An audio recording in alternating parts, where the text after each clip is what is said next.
Welcome back to Term 2, parents and friends, and it is, as we are all aware, a very different Term 2.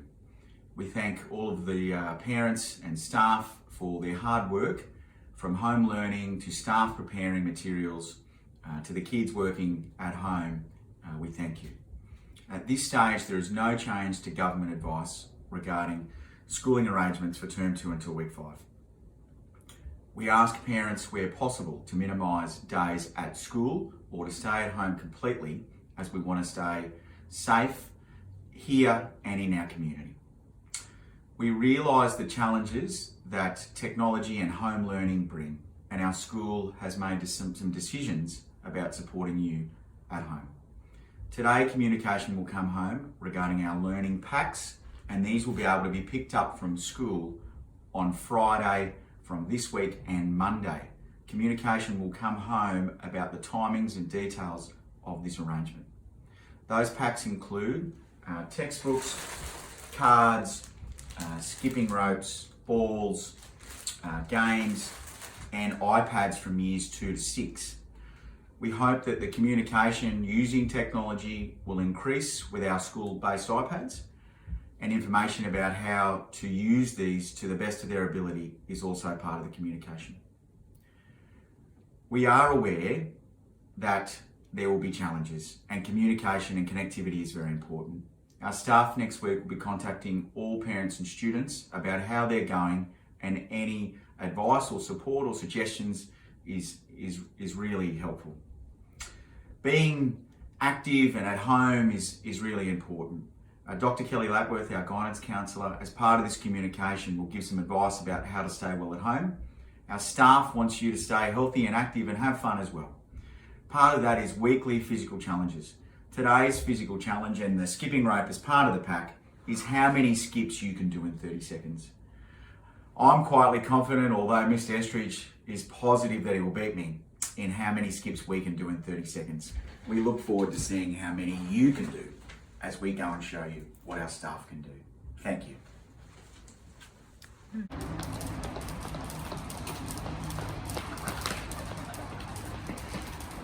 Stop!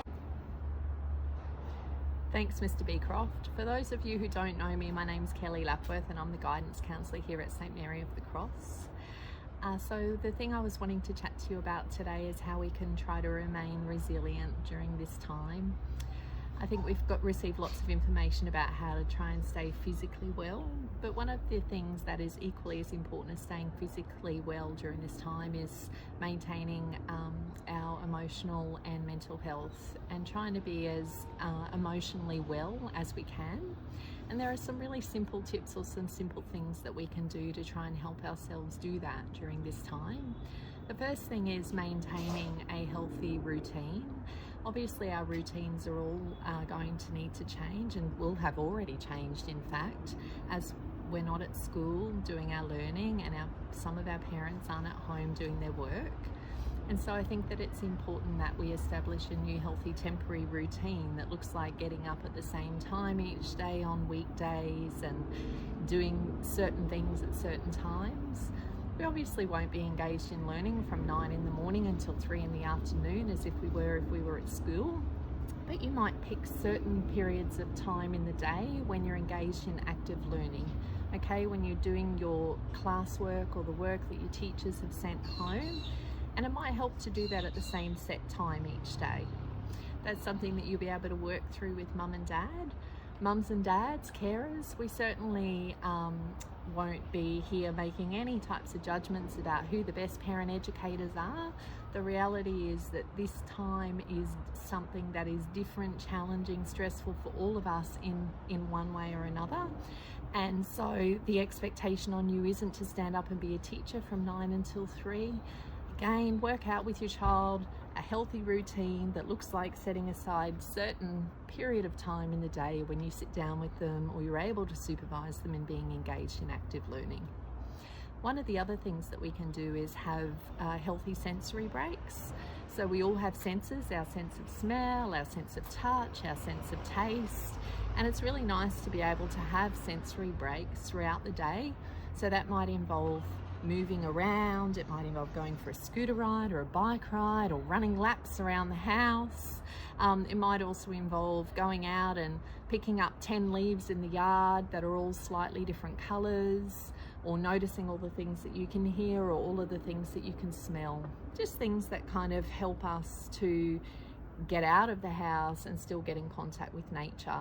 We know from research that nature helps us to actually remain calm and to be healthy and to be happy.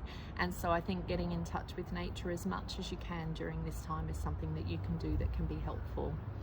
The other thing that would be really helpful at this time, I think, in helping us to all be resilient, is to treat ourselves and the people that we live with as much kindness, patience, tolerance and understanding as we can.